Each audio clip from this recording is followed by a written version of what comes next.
السلام علیکم ورحمۃ اللہ وبرکاتہ۔ محترم ناظرین، آج ہم مولانا محمد حنیف صاحب سے سنیں گے کہ اگر روزے میں غلطی ہو جائے تو کیا کرنا چاہیے۔ تو آئیے سنتے ہیں۔ جی مولانا صاحب فرمائیے۔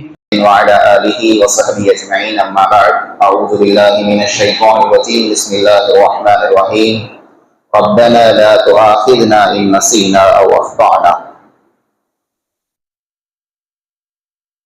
اللہ رب العالمین کا یہ ہم تمام لوگوں پر بہت بڑا احسان ہے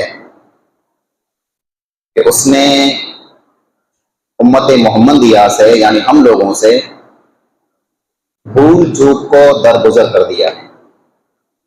کبھی انسان سے کوئی غلطی ہو جائے انجانے میں، اللہ رب العالمین اس پر انسان کی پکڑ نہیں کرتا۔ قرآن کریم کی سورہ بقرہ کی آخری جو آیتیں ہیں جس میں ایمان والوں کی دعا ہے، ربنا لا تؤاخذنا ان نسینا او اخطانا، اے ہمارے رب ہمیں مت پکڑنا اگر ہم بھول جائیں یا ہم سے خطا ہو جائے۔ اور یہ دعا اللہ تعالیٰ نے قبول کر لی کہ اگر ہم سے کوئی غلطی ہو جاتی ہے، ہم بھول چوک کرتے ہیں تو اللہ تعالیٰ ہماری پکڑ نہیں کرے گا۔ اسی سلسلے میں رمضان کے اندر روزے کی حالت میں کوئی انسان اگر غلطی سے کچھ کھا لے، بھول چوک میں کوئی چیز پی لے، بعد میں اس کو یاد آیا کہ میں روزے سے ہوں، بھول گیا تھا، تو اس کا روزہ قائم رہے گا۔ اس کو روزہ کھولنے کی ضرورت نہیں ہے، دوبارہ روزہ رکھنے کی بھی ضرورت نہیں ہے۔ اللہ کے نبی اکرم صلی اللہ علیہ وسلم نے فرمایا ہے جو انسان بھول چوک سے کھا لے تو اللہ تعالیٰ اس کو کھلاتا ہے، گویا کہ اللہ تعالیٰ اس کو کھلا رہا ہے۔ تو غلطی سے کوئی انسان کھا لے تو اس سے روزہ نہیں ٹوٹتا ہے۔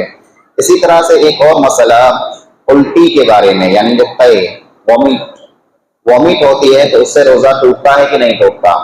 اللہ کے نبی اکرم صلی اللہ علیہ وسلم نے فرمایا، ابو داؤد کی صحیح حدیث ہے، من درعہ القیء وہو صائم فلیس علیہ قضاء، کسی انسان کو اگر خود سے الٹی ہو جائے، خود سے ہو جائے، اس نے الٹی کی نہیں ہے، خود سے اگر ہو جائے، فلیس علیہ قضاء، تو اس کے اوپر کوئی قضا نہیں ہے، یعنی اس کو الگ سے روزہ رکھنے کی ضرورت نہیں ہے۔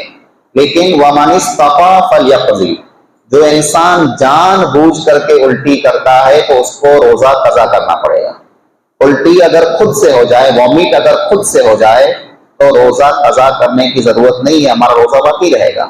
لیکن اگر کوئی انسان جان بوجھ کر کے الٹی کرتا ہے تو اس کا روزہ ٹوٹ جائے گا، ختم ہو جائے گا، وہ روزہ اس کو دوبارہ رکھنا پڑے گا۔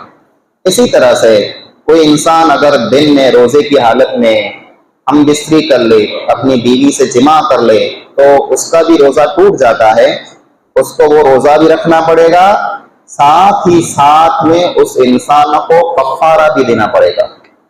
کفارہ کیا ہے؟ کفارہ یہ ہے کہ ایک انسان غلام کو آزاد کرے، یا 2 مہینے کے لگاتار روزے رکھے، یا پھر 60 مسکینوں کو کھانا کھلائے۔ اس سلسلے میں ایک پیارا واقعہ اور بہت پیاری حدیث موجود ہے۔ ایک صحابی نبی اکرم صلی اللہ علیہ وسلم کے پاس آئے رمضان کے دنوں میں اور کہا، یا رسول اللہ صلی اللہ علیہ وسلم میں تو ہلاک ہو گیا، میں تو برباد ہو گیا۔ نبی صلی اللہ علیہ وسلم نے پوچھا، کیا ہوا ہے بھائی، بتاؤ تو کیا ہوا؟ تو کہا کہ رمضان میں روزے کی حالت میں اپنی بیوی سے جماع اور ہم بستری کر بیٹھا ہوں، اب تو میں برباد ہو گیا ہوں۔ تو اللہ کے نبی صلی اللہ علیہ وسلم نے کہا، کیا تمہارے پاس اتنی طاقت ہے کہ تم ایک غلام کو آزاد کرو؟ اس زمانے میں غلام ہوتے تھے، اب تو غلامی کا دور ختم ہو چکا ہے۔ آج کے دور میں اگر کوئی ایسا انسان جو کہ بے گناہ ہے، بے قصور ہے، اور جیل میں اگر بند ہے تو اس کو آزاد کروانا گویا کہ غلام کو آزاد کروانا ہے۔ تو کہا کہ میرے پاس اتنی طاقت نہیں ہے کہ میں غلام کو آزاد کروں۔ تو آپ صلی اللہ علیہ وسلم نے پوچھا، کیا تمہارے پاس اتنی طاقت ہے کہ 2 مہینے کے روزے رکھ سکو؟ 2 مہینے کے لگاتار روزے رکھنا؟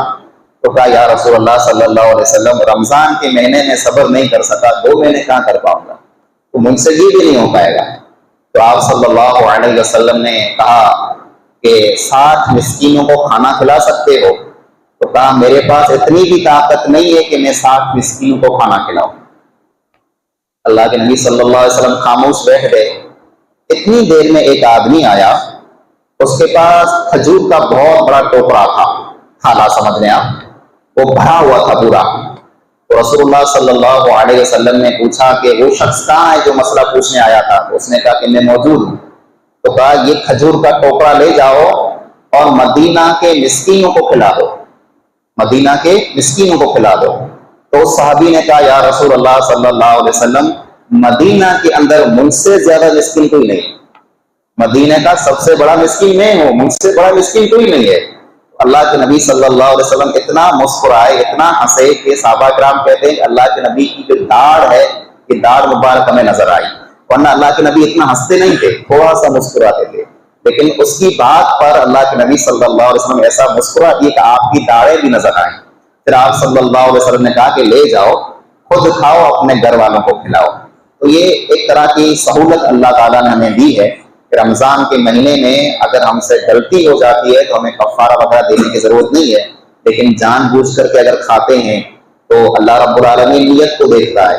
اگر کوئی جان بوجھ کے کھا لے, بعد میں کہے کہ میں تو بھول گیا تھا, چلو لوگ تو مان لیں گے کہ اللہ کو تو معلوم ہے نا آپ بھولیں کہ نہیں بھولے ہیں, لیکن بھول سے اگر کھا لیں گے تو کوئی مسئلہ نہیں ہے. اللہ رب العالمین سے دعا ہے کہ اللہ تعالیٰ ہمیں صحیح سمجھ عطا فرمائے.